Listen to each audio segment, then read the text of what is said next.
Hey, what's up, lightboltjoe here. Today we are going to discuss Season 1 of Disney Plus's original show, National Treasure: Edge of History. This is 10 episodes long, the first episode came out in 22. It wrapped in beginning of 23. So, I have more problems with this than non-problems. This this is a requel. So, what is a requel? A requel is this was this was good in concept, not good in execution. Let's put it this way. So a requel is so eloquently explained in Scream 5, which came out in 22. I need everybody to watch that and get the proper definition of requel when all 8 of those cast members sit in one living room and discuss what a requel is, a reboot sequel.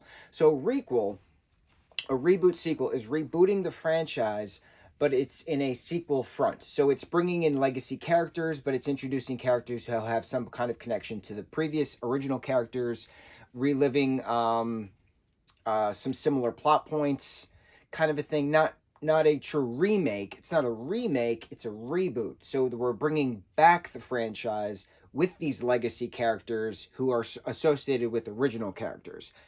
In a nutshell, right? We have the Jurassic franchise did that. The Scream franchise did that. Other franchises are starting to do that. So National Treasure Season 1 Edge of History is a requel. It's a reboot sequel. So it's all these years later after the conclusion of the second film, Book of Secrets, which came out in, 07? So the first one was, 2005? The second was 2007? Something like that. So that's what this is. This is a requel. It's a reboot sequel. Okay, with that premise in front, with the legacy characters revisiting similar plot points, the show starts out with Peter Sadusky, right? Agent Sadusky, we know, is the FBI agent who originally was going to arrest, Benjamin Franklin Gates, Nicolas Cage's character, and then Justin Bartha's character of Riley, for stealing the Declaration of Independence, revealed himself to be a Freemason, helped them kind of in the second film. And then, so here we are starting this series with him. He's now retired, he's 87, he has dementia, and he's recording something about a treasure, right? Putting it in an envelope. And then we see that revisited at the very last 2 minutes of the season, of episode 10. So it all comes full circle. Now, one of the main characters, one of the secondary characters, is Liam Sadusky, who is Peter Sadusky's grandson. They're estranged. So the premise is Peter is dead, right? Presumed dead because he's 87 and has dementia. Turns out he was murdered. So it's a matter of, why was he killed? Why was Liam estranged from his grandfather all this time? And then who is this main character, Jess, and her friends, right? Her main group of 4.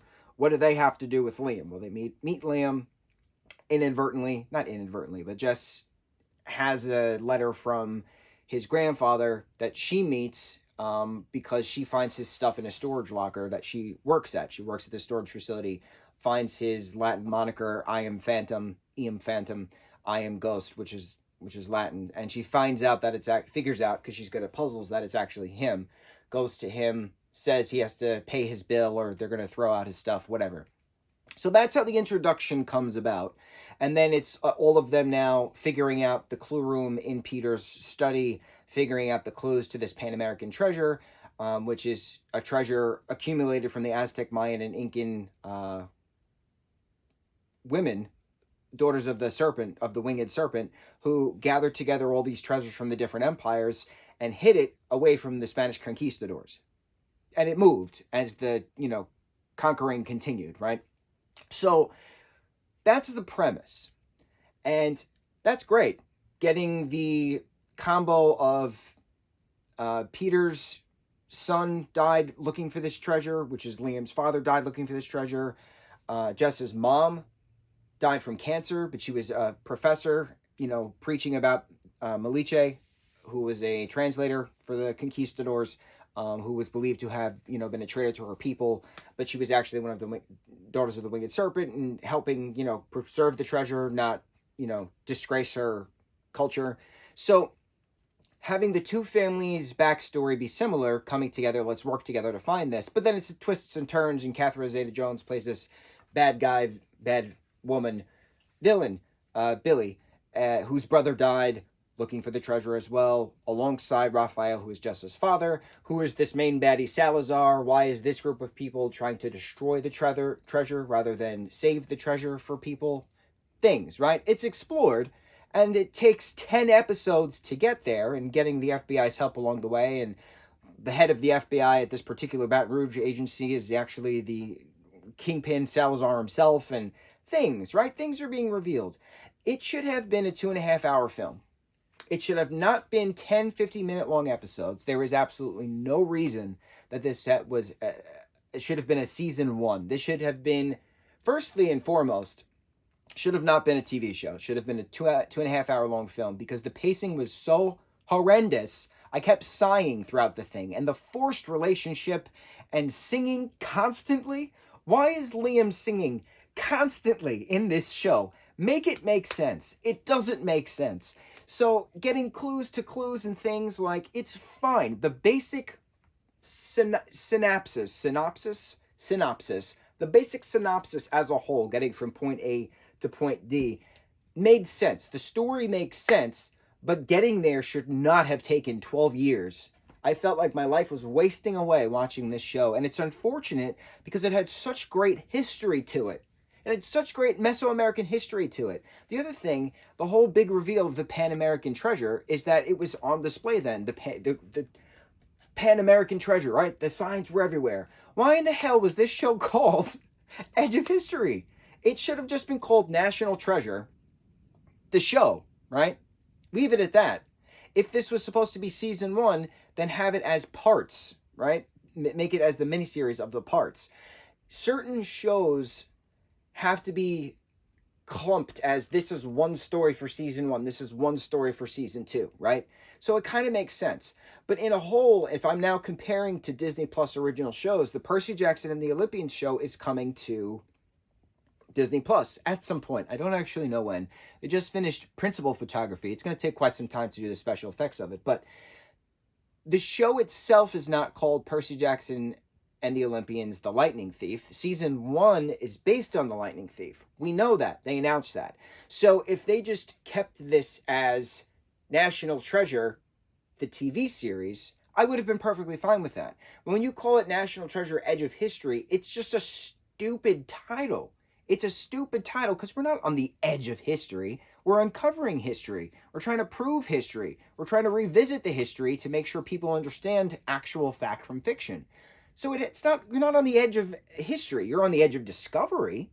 Maybe we could have just called it that, Edge of Discovery, or just get rid of edge of, right? Disney had a big thing throughout the 2010s that they were very, very specific. We're going to call movies by one name.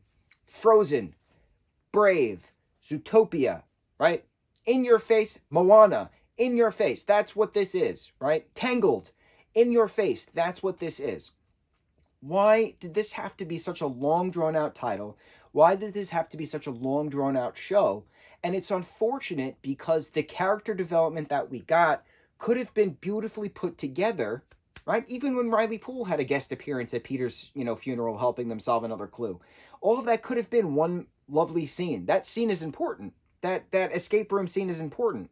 But why did we need all of this mushy, kissy, lovey-dovey drama between these 5 23-year-olds? It wasn't relevant. It's not relevant to the actual story that we were given. And that's what annoys me. This had so much potential. And I think that's why not a lot of people like this. And I'm actually concerned that there's not going to be a season 2. There should be a season 2. But I'm afraid if there is a season 2, because we're going to get more of this lovey-dovey nonsense, which has nothing to do with the plot of finding the treasure. It's just frustrating. It was so frustrating watching this, and it shouldn't have been frustrating watching this. It should not have been 10 episodes, 10, 15-minute episodes to tell this story. Because this story was great if it was told in a 2.5 hour long film. It's very rare. It's very rare that I've said this. And I've said this a few times about certain shows. That certain shows should have never been shows. They should have just been 2.5 hour long film or 2 hour long film. And then in the flip side, I've said certain movies should have just been an 8-episode miniseries. So it's very interesting why I say that, but it all comes down to the story. When that pen comes to paper, when the ideas start flowing, let's be honest, when the ideas start flowing to the fingertips to the keyboards, that's how things are written nowadays. Um, Certain stories are supposed to be told in a certain duration, pacing wise, to keep you engaged, but in a logical sense to make the story relevant. That's not how this was portrayed. And it's unfortunate because I feel bad for the actors who did an incredible job with the characters and the material they were given. But the material they were given should not have had all of these other side romance things, which were just completely irrelevant to the actual main point of the story. It's unfortunate. It happened. I can't. Ah, I don't know how to praise this aside from saying I'm very happy that it's showing a Pan American history of Aztec, Mayan, and Inca. What if the three big of that time period did come together, did actually communicate? Because it was very well, no, they didn't talk. But they obviously had to talk. They obviously all knew each other existed. So they obviously had to talk. But what if, in the talkings, they actually did have a treasure that they hid away from the conquistadors? That way no one could actually find it, a la El Dorado. So it's possible. It's possible. I like the theory that it's possible, but I don't like this story of how we were presented it. It's unfortunate.